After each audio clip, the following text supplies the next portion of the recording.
I am absolutely buzzing for France against New Zealand, even more so now I've seen the teams, which I'm going to get into on this video. Leave your comments down below, give the video a thumbs up, help me spread the word, and hit subscribe on the channel. And it feels like there's some edge on this one. You've got the last time they played being the opener of the Rugby World Cup when France did a job on New Zealand, in fairness. But since then, you've got this little subplot with France not sending their first team to New Zealand next year because the top 14 pays their wages and funds all of French rugby and doesn't finish till the end of June, basically. So they don't really have any other option, but it's ruffled feathers in New Zealand. It'll add some spice when you put on top of that some of the matchups we're going to get to see on Saturday night. I think this is going to be the best of the matches. I think it's going to be a dynamite game, and it could be very, very close as well. Let's get into the actual team, starting with France. And it feels like there is a transition happening in this French team. Let me put it in perspective. I mentioned that game, the opener of the Rugby World Cup, 27-13 France, and they muscled up and bullied New Zealand a little bit up front in order to win, bludgeoned them. And they won 27-13, but only 2 of the pack starting this Saturday night started in that game. Only 2.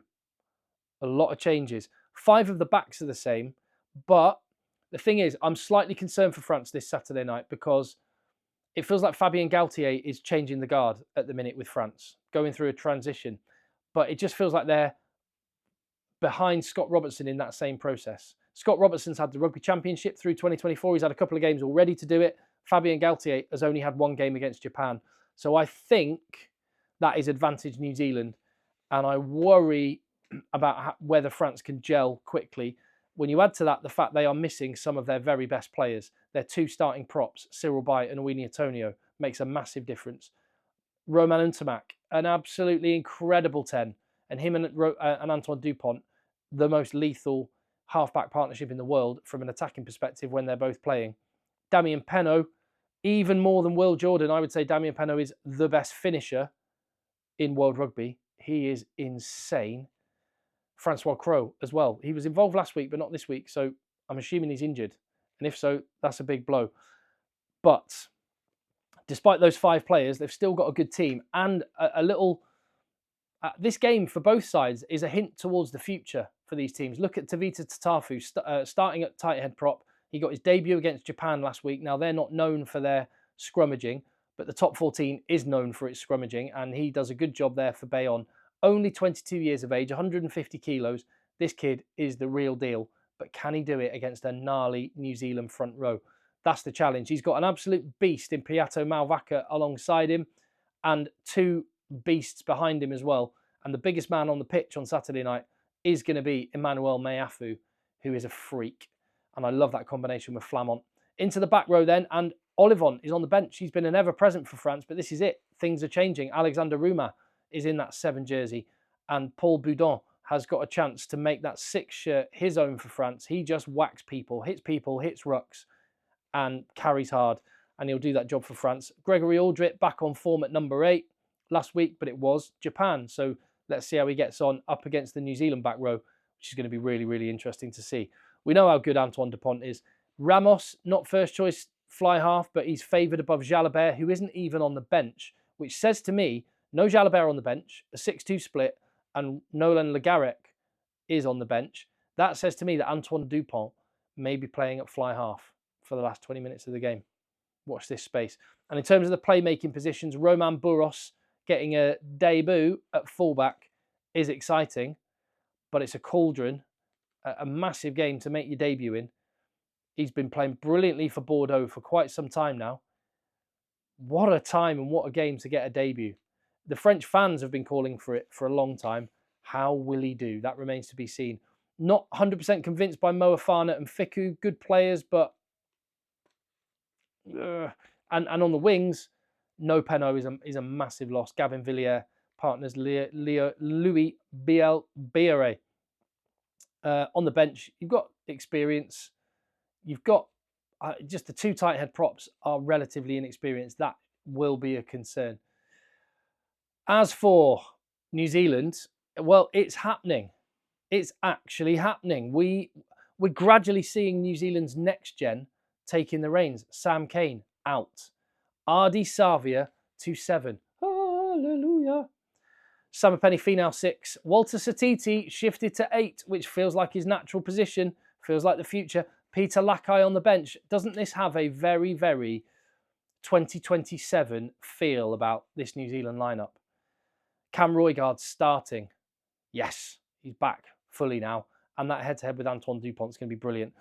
As I say, this feels very 2027 New Zealand, albeit there are a couple of old heads in as well, just to kind of glue everything together. Cody Taylor in the pack, Beauden Barrett in the back line. That's going to strengthen things. D-Mac gets to do his thing off the bench. He was great starting last week, but he's dynamite off the bench.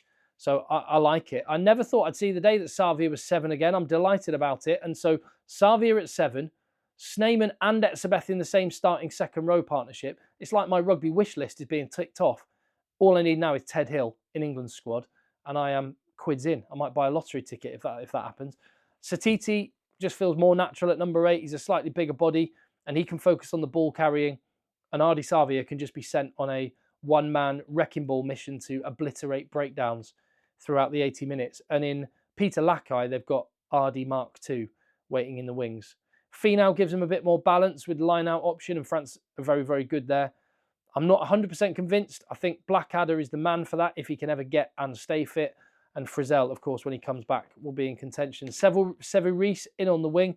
I'm assuming that's due to an injury to Mark Talea, because Mark Talea, the man who's 20% eel, he's been brilliant.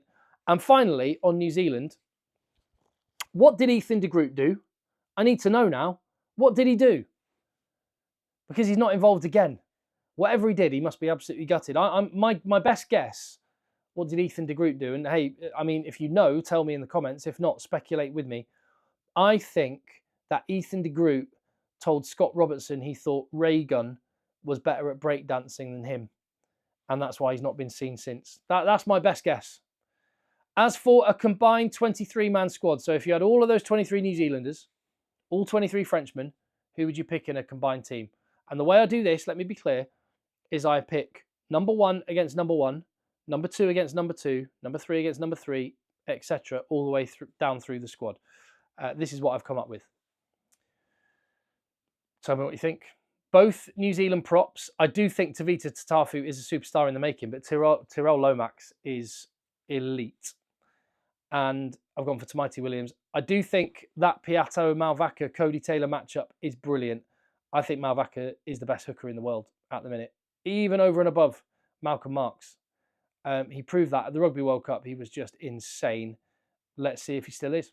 Second row. I've gone for Emmanuel Meafu and Thibaut Flamont. I think Meafu is better in that number 4 jersey. Well, France have it as their number 5 jersey, but traditionally number 4 jersey over Scott Barrett. And I think Flamont's line-out work and general running is better than Tupu Vai's. So I've gone for the two of them. I've gone for Paul Boudon over Samipeni Finau at 6. I've gone for Ardi Savia over Rumat at 7. And I've gone for Aldrit over Satiti at 8. I'm fully aware that I've just picked 6 against 6, 7 against 7, 8 against 8. If I were able to move it around, I'd probably go Satiti at 6.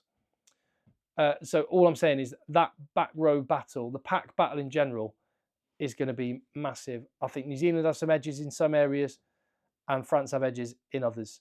The back line, though, is a little bit more one-sided.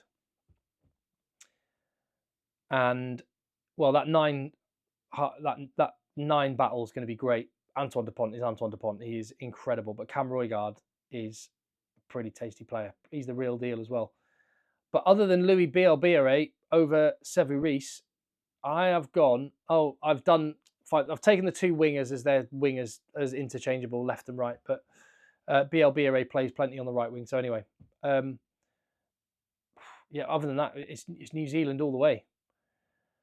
3 Frenchmen on the bench means that New Zealand have got an edge there. So really, I think France winning it up front and maybe being opportunistic as they were in that opener in the Rugby World Cup final could be their route to victory. I think this one's too close to call. I just think, despite being at home, I think France are in that period of transition and they're sort of where Scott Robertson was with his New Zealand team back at the start of the Rugby Championship, and New Zealand are a lot better now than they were then. I think France are going to be very, very good. I think I'm going to go New Zealand by 2. Just got a feeling about it. There we go. Tell me what you think in the comments down below. I will see you on the next video. Cannot wait for this game.